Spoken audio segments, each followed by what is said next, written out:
Well, you spoke several times before about ideological subversion. That is a phrase that I'm afraid some Americans don't fully understand. When the Soviets use the phrase ideological subversion, what do they mean by it?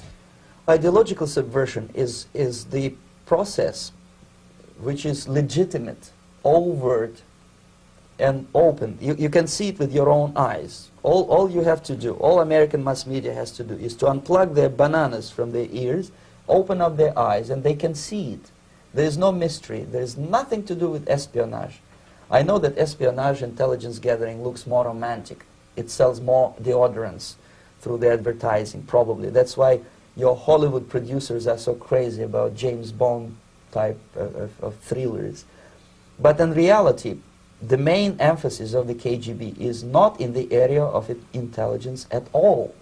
According to my opinion and opinion of many defectors of my caliber, only about 15% of time, money, and manpower is spent on espionage as such. The other 85% is a slow process which we call either ideological subversion or active measures, активные мероприятия in the language of the KGB, or psychological warfare.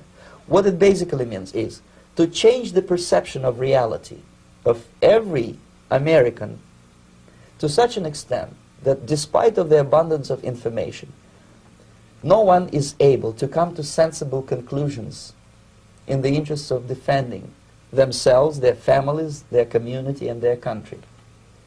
It's a great brainwashing process which goes very slow, and it's divided in 4 basic stages.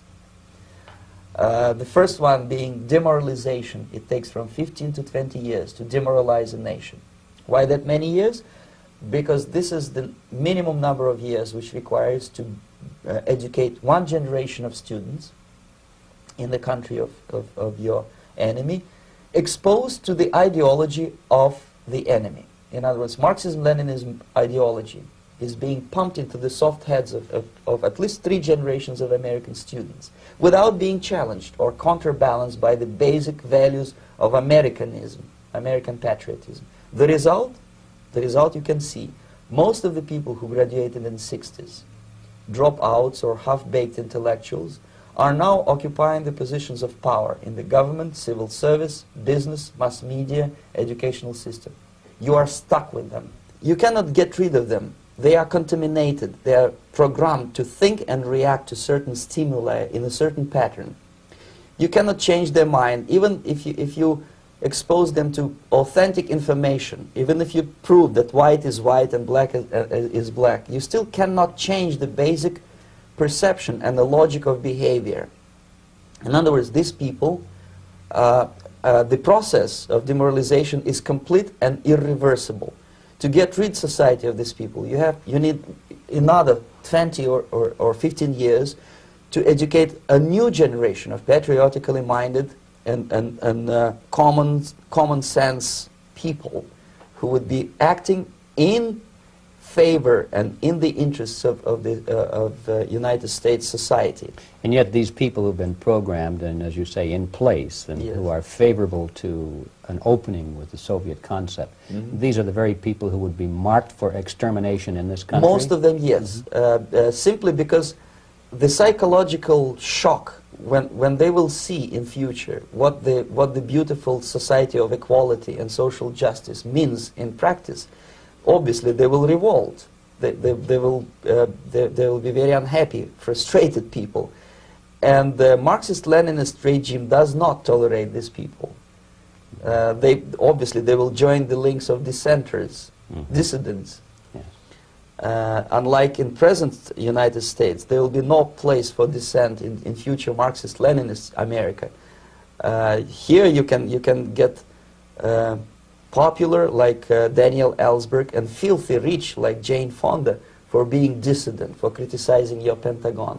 In future, these people will be simply squashed like cockroaches. Nobody is going to pay them nothing for their beautiful, noble ideas of equality. This they don't understand, and it will be greatest shock for them, of course. The demoralization process in the United States is basically completed already. For the last 25 years, Actually, it's overfulfilled, because demoralization now reaches such areas where previously not even Comrade Andropov and all his experts would even dream of such a tremendous success.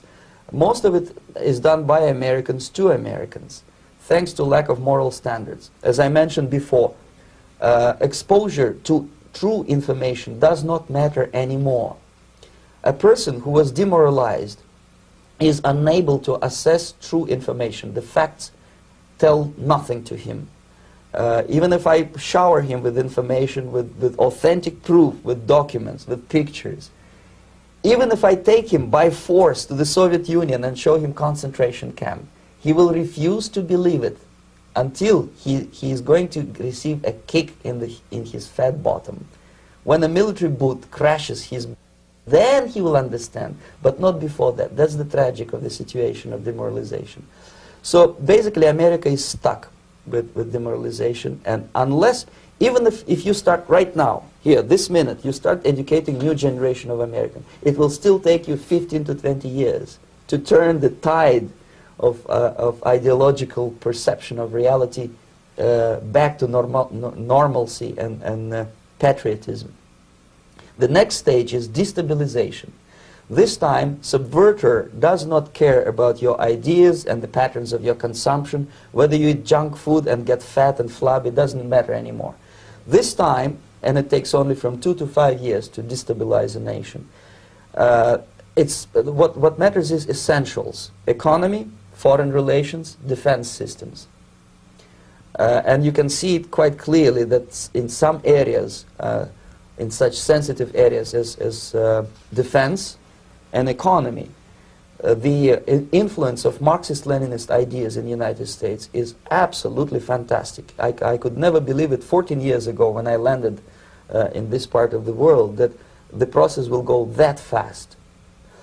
The next stage, of course, is crisis. It may take only up to 6 weeks to bring a country to the verge of crisis. You can see it in Central America now. And after crisis, with a violent change of power, structure, and economy, you have so-called the period of normalization. It may last indefinitely. Normalization is a cynical expression borrowed from Soviet propaganda. When the Soviet tanks moved into Czechoslovakia in '68, Comrade Brezhnev said, "Now the situation in brotherly Czechoslovakia is normalized." This is what will happen in the United States if you allow all these schmucks to bring the country to crisis, to promise people all kind of goodies and the paradise on earth, to destabilize your economy, to eliminate the principle of free market competition, and to put a big brother government in Washington, D.C., with benevolent dictators like Walter Mondale, who will promise lots of things, never mind whether the promises are fulfillable or not. He will go to Moscow to kiss the bottoms of new generation of Soviet assassins. Never mind. He will create false illusions that the situation is under control. Situation is not under control. Situation is disgustingly out of control. Most of the American politicians, media, and educational system trains another generation of people who think they are living at a peacetime. False. The United States is in the state of war, undeclared total war against the basic principles and the foundations of this system. And the initiator of this war is not Comrade Andropov, of course. It's the system. However ridiculous it may sound, the world communist system or the world communist conspiracy, whether I scare some people or not, I don't give a hoot. If you are not scared by now, nothing can scare you. But you don't have to be paranoid about it. What actually happens now, that unlike myself, you have literally several years to live on unless the United States wake up. The time bomb is ticking. With every second, the disaster is coming closer and closer. Unlike myself, you will have nowhere to defect to, unless you want to live in Antarctica with penguins. This is it. This is the last country of freedom and possibility. Okay, so what do we do? What is your recommendation to the American people? Well, the immediate thing that comes to my mind is, of course, There must be a very strong national effort to educate people in the spirit of real patriotism, number one. Number two, to explain them the real danger of socialist, communist, whatever, welfare state, big brother government. If people will fail to grasp the impending danger of that development, nothing ever can help United States. You may kiss goodbye to your freedom, including freedoms to homosexuals, to prison inmate. All this freedom will vanish, evaporate in 5 seconds, including your precious lives. The second thing, the moment at least part of United States population is convinced that the danger is real, they have to force their government. And I'm not talking about sending letters, signing petitions, and all this beautiful, noble activity. I'm talking about forcing United States government to stop aiding communism. Because there is no other problem more burning and urgent than to stop the Soviet military-industrial complex from destroying whatever is left of the free world. And it is very easy to do. No credits, no technology, no money, no political or diplomatic recognition, and of course no such idiocy as grain deals to USSR. The Soviet people, 270 millions of Soviets, will be eternally thankful to you if you stop aiding a bunch of murderers who sit now in Kremlin and whom President Reagan respectfully calls government. They do not govern anything, least of all such complexity as the Soviet economy. So basic, two very simple, maybe too simplistic answers or solutions, but nevertheless they are the only solutions. Educate yourself, understand what's going on around you. You are not living at the time of peace. You are in a state of war, and you have precious little time to save yourself.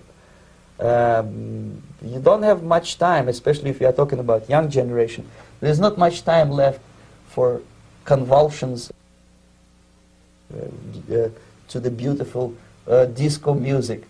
Very soon it will go, just overnight. If we are talking about capitalists or wealthy businessmen, I think they are selling the rope on which they will hang very soon. If they don't stop, if they cannot curb their unsettled desire for profit, and if they keep on trading with the monster of the Soviet communism, they are going to hang very soon. And they will pray to be killed, but unfortunately they will be sent to Alaska probably to manage industry of slaves. It's simplistic. I know it sounds unpleasant. I know Americans don't like to listen to things which are unpleasant. But I have defected not to tell you the stories about such idiocy as microfilm, James Bond type espionage. This is garbage. You don't need any espionage anymore. I have come to talk about survival. It's a question of survival of this system. You may ask me, what is it in for me? Survival, obviously, because unlike, as I said, I am now in your boat. If we sing together, we'll sing beautifully together. There is no other place on this planet to defect to.